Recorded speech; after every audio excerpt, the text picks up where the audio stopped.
Барлықтарыңызға сәлем достар, менің каналыма қош келдіңіздер. Бүгін біз сіздермен рогалик печеньелерін дайындаймыз. Ыдысқа алдымен жылы сүт, одан кейін қантымызды салып араластырамыз.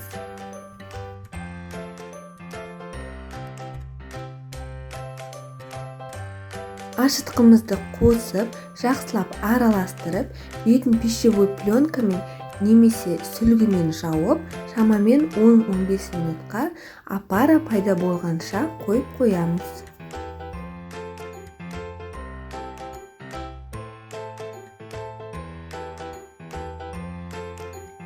Міне бізде осындай опара пайда болуы тиіс.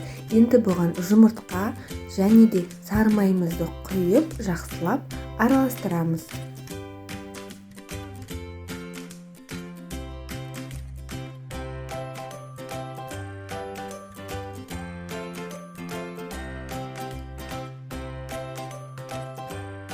Кейін қасықтың көмегімен араластыра отырып, ұнымызды аз-аздап електен өткізіп саламыз.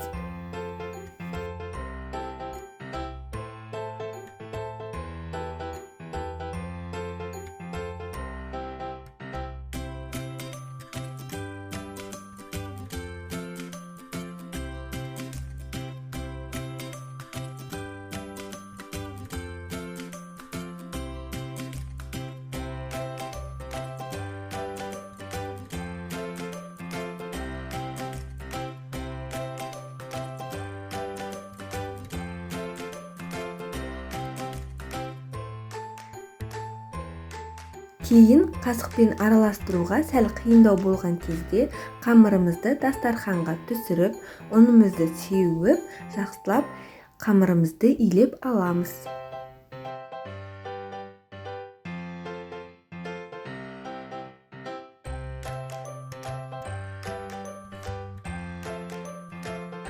Қамырымызды қатты илеудің қажеті жоқ. Видеода көрсетілгендей жұмсақ әрі қолға жабыспайтын қамыр шығуы тиіс. Енді осы қамырымызды ыдысқа салып, бетін пищевой пленкамен жауып, 30 минутқа жылы жерге қойып қоямыз. Қамырымыз жақсы болып көтерілді. Енді осы қамырымызды видеода көрсетілгендей 6 бірдей бөлікке бөліп, әр бөлігін домалақтап шығамыз.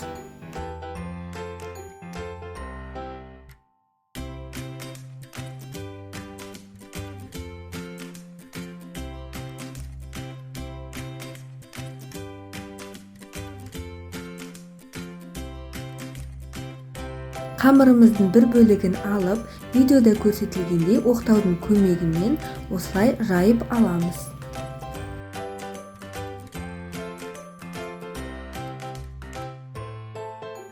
Енді осы қамырымызды бірнеше бөліктерге бөліп шығамыз. Енді салмасын салатын боламыз. Менде ол вареная сгущенка. Сіздер өз қалауларыңыз бойынша варенье, нутелла, джем, мейіз кез келген нәрсе сала берсеңіздер болады. Ол өз қалауларыңыз бойынша. Енді рогаликтерімізді видеода көрсетілгендей етіп, барлығын орап шығамыз.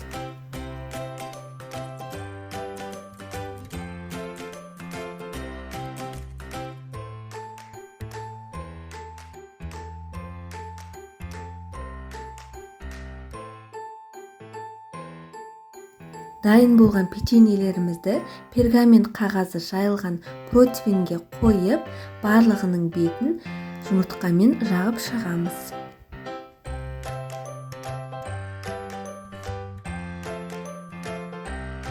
Мен рогаликтерді екі түрлі салмамен дайындадым. Біріншісі жаңағы вареная сгущенка болса, екіншісіне қант салатын боламын. Барлығын дәл жаңағыдай етіп жасап шығамыз. Дөңгелектеп жайылған қамырымызды бірнеше бөліктерге бөліп, видеода көрсетілгендей орталарына қантымызды сеуіп шығамыз.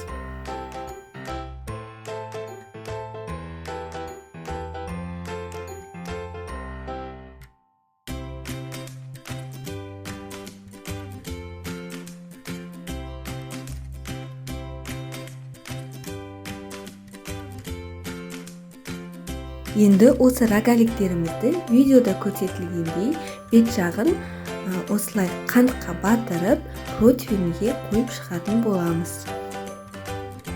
Енді осы дайын болған печеньелерімізді 180 градуста қызып тұрған пешке шамамен 10-15 минутқа қойып қоямыз. Пісу уақыты сіздердің пештеріңізге де байланысты. Міне достар, біздің рогалик печеньелеріміз дайын болды.